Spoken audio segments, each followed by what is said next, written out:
Bonjour à toutes et à tous et bienvenue dans ce webinaire sur la nouvelle réglementation européenne entourant les équipements de protection individuelle et notamment les protecteurs individuels contre le bruit. Donc, merci à toutes et à tous pour votre inscription. Vous êtes de plus en plus nombreux à participer à ces webinaires et nous vous souhaitons la bienvenue et nous vous en sommes très reconnaissants. Ce webinaire vous est présenté par Cotral Lab. Je m'appelle Rémi Corbet et je m'occupe de l'organisation de ce webinaire. Je suis accompagné aujourd'hui de Gwenolé Nexer, directeur technique chez Cotral Lab, expert Hearing Protect et membre de la commission de normalisation AFNOR pour la protection auditive. Donc, bonjour Gwenolé. Bonjour Rémi, bonjour à tous. Alors, quelques détails avant de commencer. Ce webinaire va être découpé en deux temps. Donc, dans un premier temps, Gwenolé vous présentera tous les éléments à savoir sur le nouveau règlement européen.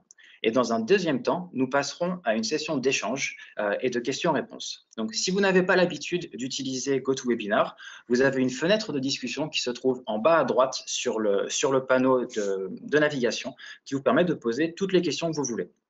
Donc, ce webinaire étant avant tout un espace d'échange, vous pouvez poser vos questions au fur et à mesure de la présentation de notre expert. Et moi, je m'occuperai de les compiler pour que nous puissions après échanger autour de ces notions. À la fin de ce webinaire, vous trouverez un petit questionnaire de satisfaction de 5 questions. Vous pourrez nous indiquer votre ressenti et nous dire s'il y a des sujets que vous aimeriez couvrir dans un prochain webinaire. C'est par exemple sur notre webinaire précédent que la suggestion de couvrir ce nouveau règlement a été abordée. Donc, n'hésitez pas à la fin. Voilà, je laisse donc la parole à Gwenolé et nous allons donc pouvoir commencer ce webinaire. Merci Rémi.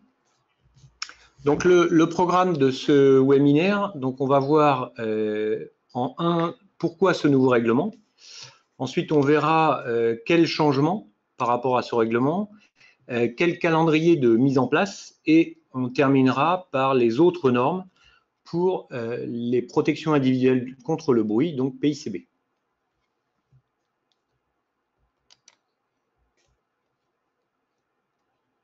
Tout d'abord, un mot sur ces trois institutions européennes qui définissent les règles dans de nombreux secteurs, mais aujourd'hui, en ce qui nous concerne, pour les EPI et plus particulièrement pour les protections individuelles contre le bruit. La Commission européenne est l'une des principales institutions de l'Union européenne. Elle est composée d'un commissaire européen par État membre, soit 28 commissaires. Son président actuel est Jean-Claude Juncker. Le Parlement européen est l'organe parlementaire de l'Union européenne. Élu au suffrage universel direct, il est composé actuellement de 751 députés qui représentent les 380 millions d'électeurs. Le Conseil de l'Union européenne est l'organe institutionnel exécutif, mais aussi législatif de l'Union européenne. Donc la Commission européenne a proposé un nouveau règlement. Le Parlement et le Conseil européen ont discuté de celui-ci pendant 2 années avant d'adopter sa version définitive en 2016. Alors pourquoi un nouveau règlement? Le sujet de l'exposition au bruit sur le lieu de travail est un sujet traité avec de plus en plus d'importance par les pays membres de la Commission européenne. En 1986, une première directive bruit est édictée, suivie en 2003 d'une nouvelle version visant à diminuer les seuils d'exposition. En 2016, le risque bruit est intégré au nouveau règlement EPI. Les protections auditives deviennent des EPI de classe 3. Donc on peut voir l'écart de temps entre chaque nouvelle directive ou nouveau règlement.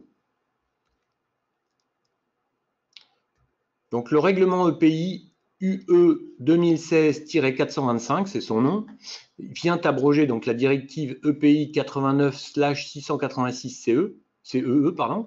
Celle-ci avait pour objectif d'harmoniser les exigences de santé et de sécurité applicables aux équipements de protection dans tous les États membres, mais également d'éliminer les obstacles au commerce entre ces États. Elle énonce ainsi uniquement les exigences essentielles applicables aux EPI, tandis que les détails techniques sont adoptés par le Comité européen de normalisation, le CEN. L'expérience acquise depuis 1989 a fait apparaître des incohérences en ce qui concerne les produits de couvert et les procédures d'évaluation de la conformité. Donc le nouveau règlement est là pour réviser et améliorer certains aspects de cette directive. Un règlement communautaire s'applique totalement, directement et sans aucune modification par les États membres.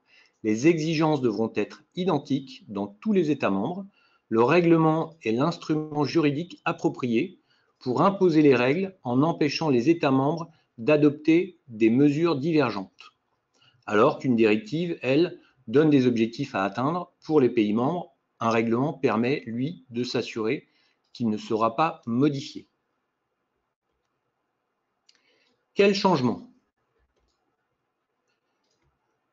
Tout d'abord, le règlement s'applique à tous les EPI, sauf quelques catégories, telles que ceux qui sont conçus spécialement pour les forces armées et le maintien de l'ordre, également conçus pour l'autodéfense, sauf s'il s'agit d'activités sportives, également ceux qui sont conçus pour un usage privé ou destinés à être utilisés exclusivement à bord de navires de mer. Dernière catégorie, ceux destinés à protéger la tête et les yeux, notamment les casques de moto, qui sont eux couverts par un autre règlement. Pour plus de détails, je vous invite à consulter le document original. Alors, le règlement comprend 3 catégories. Le risque auditif est considéré comme pouvant avoir des dommages irréversibles pour la santé. C'est le cas de la catégorie 3 qui regroupe également les risques de mort. 13 risques sont aujourd'hui identifiés dans cette catégorie 3, comme par exemple les substances et mélanges dangereux pour la santé, une atmosphère présentant un déficit en oxygène, les agents biologiques nocifs, le rayonnement ionisant, une ambiance chaude dont les effets sont comparables à ceux d'une température d'air égale ou supérieure à 100 degrés, même chose pour une température froide inférieure à 50 degrés, les chutes de hauteur, les chocs électriques, travaux sous tension, les noyades, les coupures par scie à chaîne, tenues à la main, les jets d'eau haute pression, les blessures par balle et coups de couteau, et enfin les bruits nocifs. Le premier changement important, actuellement, vous l'avez peut-être déjà constaté, les certificats de nombreux produits n'ont pas été renouvelés depuis de nombreuses années, certains depuis plus de 20 ans. Pourtant, les méthodes de fabrication, les matériaux ont changé. C'est pour éviter ce type de cas que la validité d'une certification sera désormais limitée à 5 années. L'organisme certificateur évaluera d'éventuelles modifications sur le produit ou dans son process de fabrication et pourra décider une recertification complète de celui-ci. Deuxième point important, pour éviter l'effet tunnel de ces 5 années, un organisme certifié sera chargé de réaliser des contrôles directement chez le fabricant pour s'assurer du bon respect des process, permettant de vérifier que le PICB fabriqué est bien conforme à celui qui a été certifié. Des contrôles d'atténuation de matériaux seront réalisés chaque année chez le fabricant. Alors, ce qui ne change pas par rapport à la précédente directive, on a tout d'abord les valeurs limites d'exposition qui n'évoluent pas. On a toujours nos 80-85 dBA en LEX 8 avec la mesure sous protecteur à 87 dBA maximum. Et on a également la nécessité pour un EPI d'être certifié CE. Le calendrier de mise en place. En mars 2016, c'est l'adoption du nouveau règlement. Le 21 avril, donc demain, 2018, les certifications seront réalisées selon ce nouveau règlement en même temps que la directive de 89 est abrogée. Dans un an, en avril 2019, le nouveau règlement sera appliqué en théorie. Plus aucun PICB ne pourra être fabriqué ou livré par un fabricant s'il n'a pas été certifié selon ce nouveau règlement. Et en avril 2023, dans 5 ans donc, tous les stocks de PICB disponibles chez les distributeurs et certifiés selon la directive devront être écoulés et en tout cas ne pourront plus être commercialisés. Dans les faits, il apparaît compliqué de demander à tous les fabricants de faire recertifier leurs produits sur la période de 1 an. Donc la réflexion actuelle serait de prolonger cette période jusqu'en 2023. ce n'est pas encore officiel. Donc en résumé, à compter de demain, les PICB désormais certifiés le seront selon le nouveau règlement. Ils devront tous avoir été recertifiés avant avril 2023, date à laquelle aucun PICB qui n'aurait pas été certifié selon le nouveau règlement ne pourra plus être commercialisé. Alors, pour terminer, je vous évoque les quelques autres normes qui concernent les PICB. Donc, on a tout d'abord les normes de certification EN 352. Donc, je les ai divisées en deux catégories. Tout d'abord les serre-têtes et ensuite les bouchons d'oreille. Donc, concernant les serre-têtes, on a 6 normes qui concernent ces serre-têtes. Donc, la 352-1 qui concerne le serre-tête, on va dire, classique.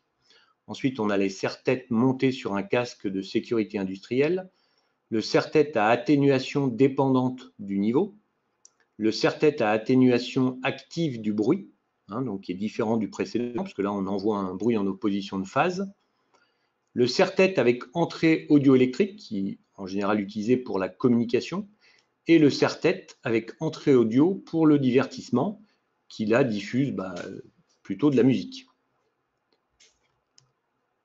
En ce qui concerne les bouchons d'oreille, donc la EN 352-2 pour les bouchons d'oreille dits classiques, la 352-7 pour les bouchons d'oreille à atténuation dépendante du niveau, en projet la EN 352-9 pour les bouchons d'oreille avec entrée audio-électrique, donc pour la communication, et également une norme en projet, la 352-10, qui, elle, concerne les bouchons d'oreille avec une entrée audio pour le divertissement, donc plus particulièrement pour la musique.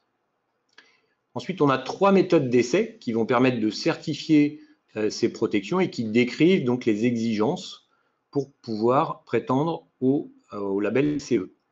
Donc la 13819-1 pour les essais physiques, la -2 pour les méthodes d'essai acoustiques et une nouvelle norme qui, elle, est en projet, qui vient rajouter des exigences complémentaires sur les essais acoustiques. On a ensuite la dernière, donc qui, je dirais, est la plus intéressante pour une entreprise, qui est le N458, qui décrit donc les recommandations relatives à la sélection, l'utilisation, les précautions d'emploi et l'entretien d'un protecteur individuel contre le bruit. Donc, il faut savoir que cette norme, aujourd'hui, de mémoire, elle doit faire une 50aine de pages, donc elle est assez indigeste. Et nous travaillons actuellement au niveau de l'AFNOR pour éditer un fascicule d'une dizaine de pages qui va synthétiser l'ensemble des éléments et sera proposé également un outil qui permet de sélectionner un PICB selon une situation donnée. Voilà, j'en ai terminé pour ma part.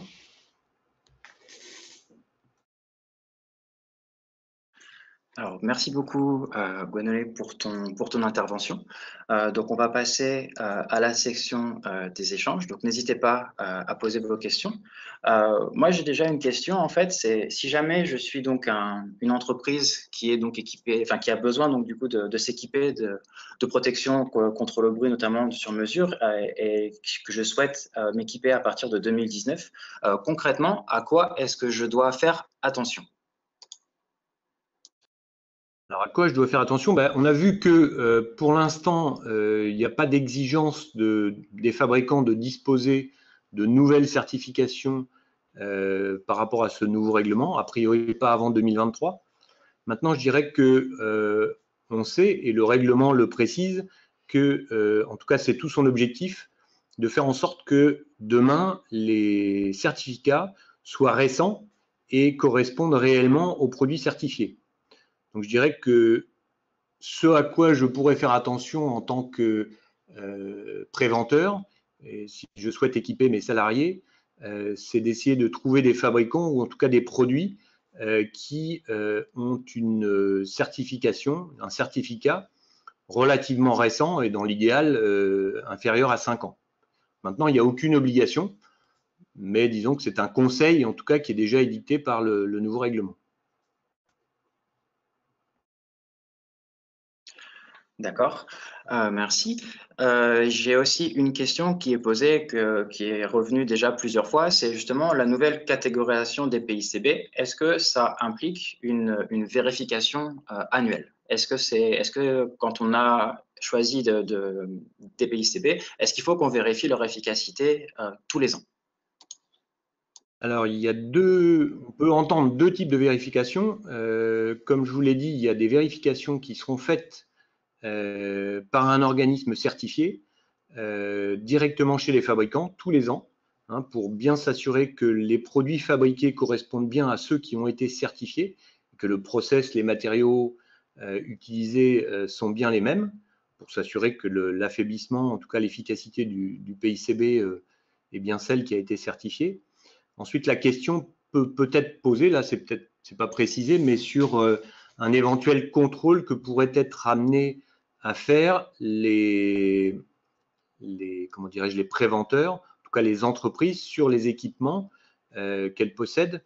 Aujourd'hui, il n'y a pas de directive, il n'y a pas de recommandation dans ce sens. Je sais que ça se fait par exemple sur des harnais de sécurité, il y a un contrôle visuel annuel qui doit être fait. L'ancienne directive et les différentes normes, notamment la 458, précisent déjà qu'il faut vérifier de manière annuelle les produits, mais il n'y a pas de procédure de vérification. Il faut au moins s'assurer que le protecteur est en bon état, propre et apte à l'usage.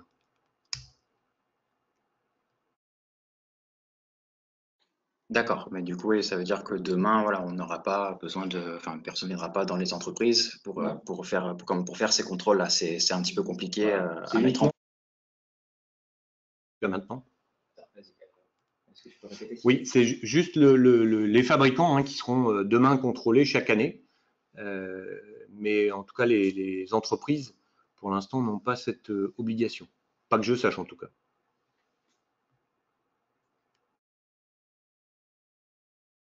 D'accord, merci. Donc pour l'instant, on n'a pas encore de questions, on n'a pas encore d'autres questions. Donc, est-ce que tu as plus de choses à indiquer sur ce sujet-là? Est-ce qu'il y a d'autres choses qui seraient bonnes à savoir, à prendre en compte? Je dirais que alors ces normes et règlements sont assez restrictifs, mais il faut savoir qu'ils sont tous là, tous conçus pour le respect et la protection auditive du salarié. Donc les contraintes qui sont imposées aux fabricants sont uniquement là, et pourquoi pas aux industriels, sont là pour s'assurer que le protecteur qui va équiper demain chacun des salariés soit efficace. Voilà, et ça, en tout cas, en tant que Cotral, en tant que fabricant, je dirais que c'est plutôt bien parce que, effectivement, il y a certains produits qui existent sur le marché. Quand on n'est pas expert en la matière, on ne sait pas distinguer un protecteur viable d'un autre, et le fait d'avoir cette réglementation permet et permettra, je pense, de faire un peu de ménage dans le milieu, on va dire. D'accord.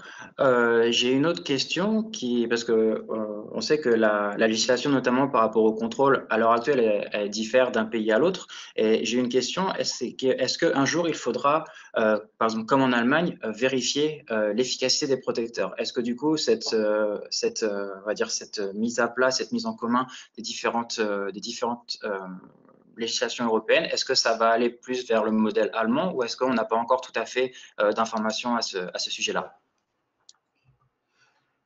Alors, je dirais qu'on l'a vu, le règlement est plus restrictif qu'une directive, puisqu'une directive, c'est une direction qui est donnée. Le règlement, il est imposé et chaque État se doit de le respecter. Maintenant, chaque État peut avoir des mesures encore plus restrictives que le règlement. C'était le cas des Allemands et des Suisses, même s'ils ne sont pas européens, mais qui ont rendu obligatoire le contrôle des PICB lors de leur livraison, en tout cas pour les PICB de type sur mesure. Il y a des discussions en cours au niveau de l'Europe, mais pas au niveau de ce règlement, pour demander un contrôle de tous les PICB, pour s'assurer que chaque salariés soient réellement protégés à la mise en place du PICB. Maintenant, on sait tous que c'est complexe à mettre en œuvre. Je pense que ça ne verra pas le jour. Si jamais ça voyait un jour le jour, avant quelques années, il faut savoir qu'en Allemagne, même si c'est obligatoire, même si les instances allemandes souhaiteraient que ce soit obligatoire, c'est pas, dans les faits, ce n'est pas réellement fait. En tout cas, à ma connaissance, si c'est fait dans 10% des cas, c'est déjà bien. D'accord, merci. J'ai une autre question, du coup, qui implique, est-ce qu'il y a un rapport avec le nouveau marquage CE des produits? J'ai une question qui demande, quid du nouveau marquage CE? Est-ce qu'il y a un rapport entre les deux? Est-ce que c'est lié? Qu'est-ce que tu peux nous dire sur ce sujet-là? Alors, je ne sais pas de quel nouveau marquage il s'agit, puisque j'en connais qu'un marquage. Donc, une fois que le produit a été certifié selon les normes que nous avons évoquées, donc qui sont les normes EN 352-1, 2, etc., qui font, elles, référence au 13819, le produit, s'il respecte toutes les exigences, obtient donc le marquage CE, mais je dois dire que ce n'est pas dépendant du règlement et je ne sais pas de quel nouveau marquage il s'agit. Si on pouvait avoir un peu plus de précision sur la question. J'ai demandé à la personne de préciser. Donc, en attendant, on va passer à une nouvelle question. J'ai une question, c'est jusqu'à quand un fournisseur peut-il vendre un EPI d'avant le règlement 2016? Je dirais que selon l'état actuel jusqu'en avril 2019, maintenant, je sais que c'est en train de changer, puisque à la fois c'est compliqué pour les fabricants, mais c'est surtout compliqué parce que les certifications se font au fil du temps. Il faut parfois, quand la gamme de produits est assez étendue, il faut des mois pour faire une certification pour un fabricant. Et des organismes, des laboratoires qui réalisent ces certifications, il y en a en gros un par pays. Donc si tous les fabricants devaient renouveler et refaire certifier toute leur gamme de produits en un an, techniquement, ça me paraît assez compliqué en termes de charge de travail par rapport à ces laboratoires. Donc, c'est pour ça est en train d'être décidé de décaler cette date limite à avril 2023. Et est-ce que tu penses que du coup, de décaler ça encore de 5 ans, est-ce que ce serait suffisant ou est-ce que ça prendrait peut-être même encore plus de temps? Est-ce que tu sais à peu près on va dire la vitesse de ce genre de modification? Je pense qu'en 5 ans, ça permet, surtout qu'on le savait déjà un petit peu avant, hein, donc tout le monde pouvait se préparer. Ça permet déjà un renouvellement des produits naturels. Hein, comme je le disais, il y a des fabricants qui renouvellent leurs produits tous les 20 ans, voire plus, ou qui ne renouvellent pas du coup. Et puis d'autres qui sortent de nouveaux produits régulièrement pour améliorer la technique et s'appuyer sur de nouvelles technologies. Donc là, naturellement, les produits, en tout cas les produits les majeurs sur le marché, sont en général renouvelés au moins tous les 5 ans. Maintenant, 5 ans en termes de charge de travail, je pense que c'est largement suffisant. Mais je ne peux pas présager de ce qui se dira en 2022 pour dire s'il faut encore décaler parce que tout le monde n'a pas eu le temps de faire son nouveau certificat. D'accord, merci.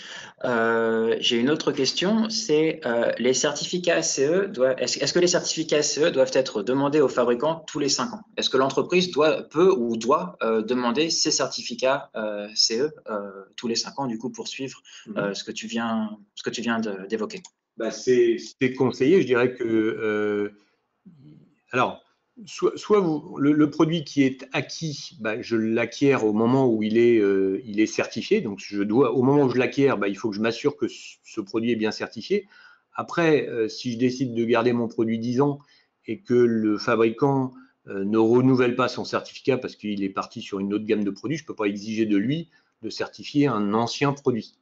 Maintenant, chaque nouveaux produits que j'achète, que j'acquiers, dont j'équipe mes salariés, il est évident que plus que jamais, et sans attendre 2019 ou 2023, il faut s'assurer de vérifier les certificats, leur date, et puis je dirais après à chacun, soit de se dire j'attends 2023 pour, aujourd'hui j'achète encore des PICB qui ont des certificats qui ont 10 ans, 15 ans ou 20 ans, ou dès maintenant je peux me dire je n'achète que des PICB dont la date de certificat est récente, en tout cas inférieure à 5 ans.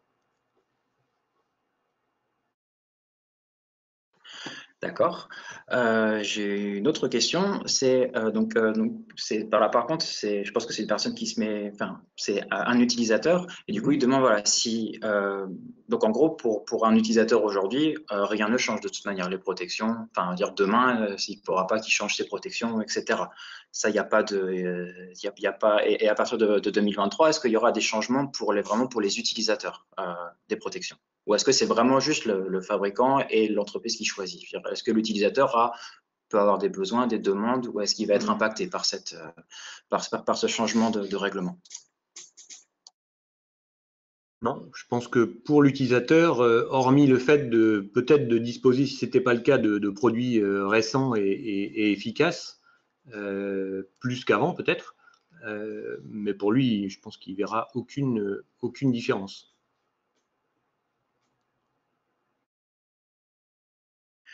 D'accord. Autre question. Comment savoir si le pays répond au règlement 2016? Est-ce écrit sur le certificat CE ou sur la notice du fabricant? Et est-ce que, justement, après, avec ce nouveau règlement, à quel endroit est-ce que ce sera stipulé, ou à quel endroit est-ce que ce serait stipulé si les protections répondent au nouveau règlement? Ce sera effectivement normalement stipulé sur le CE de type, donc c'est le document déclaratif qui est émis par le laboratoire certificateur. Maintenant, il suffit de vérifier la date de certification, parce à partir de demain, aucun laboratoire de certification ne peut plus émettre de certificat antérieur, en tout cas en suivant l'ancienne directive, antérieure à avril 2018. Donc, tous les nouveaux certificats qui vont être émis à partir du 21 avril 2018, donc à partir de demain, seront forcément réalisés selon le nouveau règlement. Donc, comment savoir si le pays répond au règlement 2016? Est-ce que c'est écrit sur le certificat ou sur la notice du fabricant? Oui, c'est écrit sur le certificat. Sur la notice, non, le fabricant a pour obligation de faire figurer la norme. Donc la norme N352- ça dépend du produit qui est acheté. -1 si c'est un serre-tête classique ou -2 si c'est un bouchon d'oreille classique. Après, il y a d'autres normes pour les produits électroniques. Et donc, le fabricant est obligé de faire figurer uniquement cette norme. Mais je dirais que c'est l'organisme certificateur qui, lui, fera sa certification par rapport à ce nouveau règlement. Mais il faut savoir que dans ce nouveau règlement, en termes de certification, il n'y a quasiment rien qui change. C'est juste les exigences qui suivent. C'est-à-dire qu'il faut demain que des certifications récentes. Et ensuite, il faut que le fabricant puisse prouver que les protections qu'il livre à ses clients correspondent bien à celles qui ont été certifiées, et donc d'où les contrôles annuels chez les fabricants. Mais je dirais que la certification, les exigences de certification, par rapport à ce nouveau règlement, ne vont pas changer. Ils vont changer normalement à partir de début 2019, puisque toutes les normes que l'on a balayées EN 352 sont en cours de révision. Elles ont toutes été réécrites avec de nouvelles exigences, donc toujours plus d'exigences par rapport aux normes précédentes. Alors là, je peux pas, j'ai pas autorité à vous dévoiler ce qu'elles contiennent. Les modifications, je pense qu'on pourra en parler le temps voulu, mais là, pour l'instant, c'est encore confidentiel. D'accord. Et du coup, oui, pour confirmer, j'ai une autre question qui se rapproche vraiment de ça. C'est le fabricant a-t-il une obligation de fournir avec chaque commande le certificat ou est-ce que c'est uniquement Non, sur demande?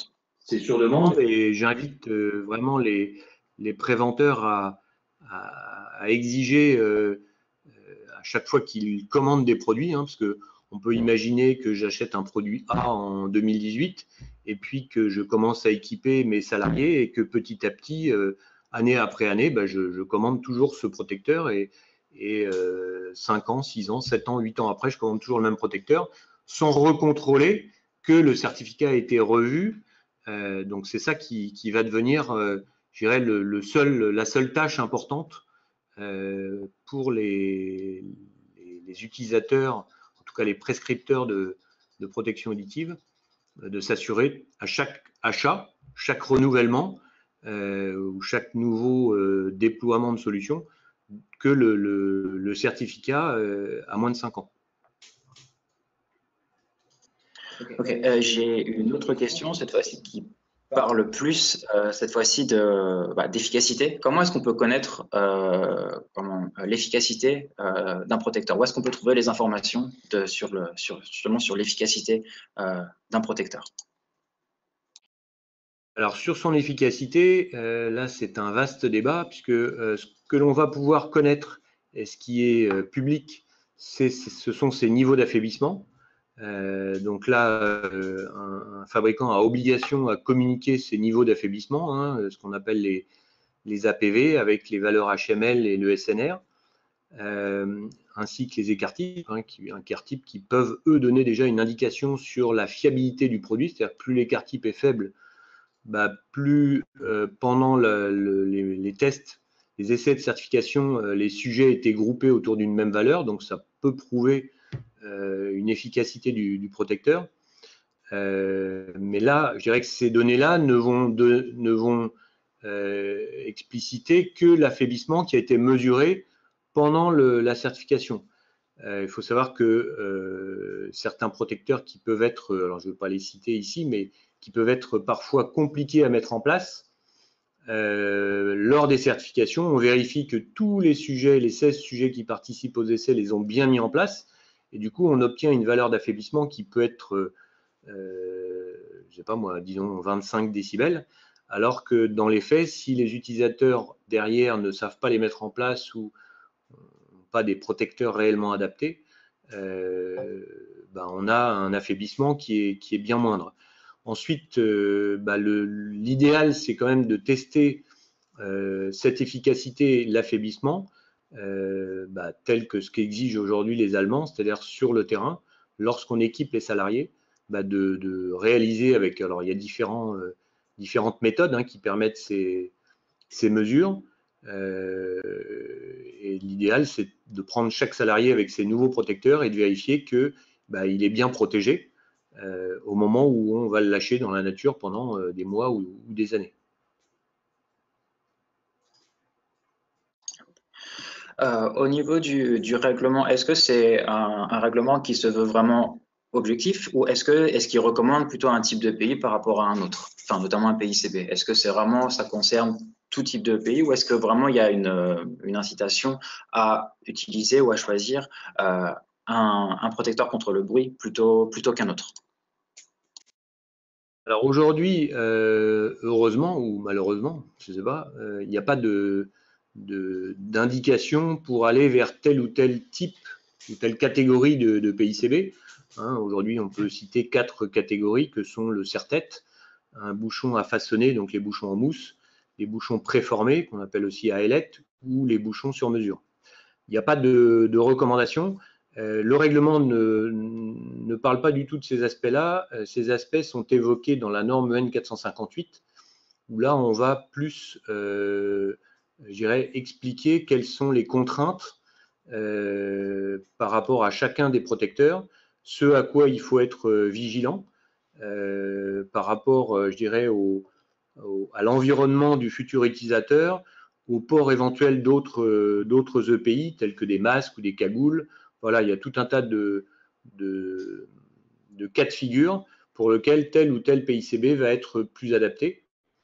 Et je vous invite, alors pour l'instant il n'est pas encore disponible, il sera disponible je pense fin d'année 2018, mais à rechercher donc le guide sur lequel on est en train de travailler et qui explicite un peu tous ces aspects-là de manière, je dirais, assez claire. D'accord. Merci beaucoup, Gwenolé. Du coup, on va s'arrêter là, je pense, pour les questions.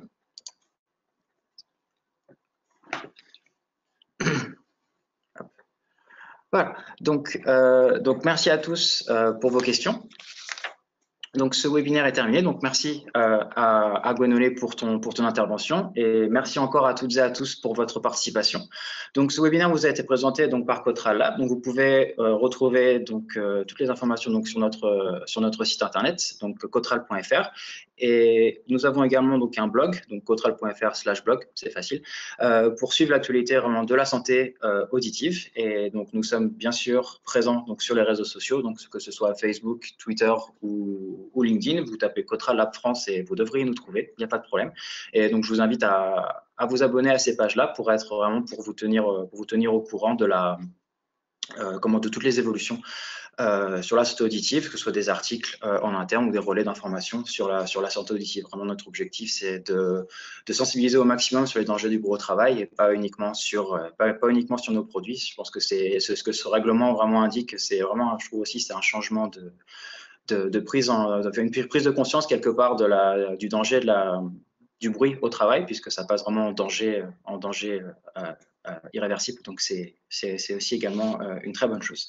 Donc, voilà. Merci encore de votre présence et de votre intérêt. Et on vous souhaite à tous une très bonne journée et à bientôt dans un prochain webinaire. Au revoir.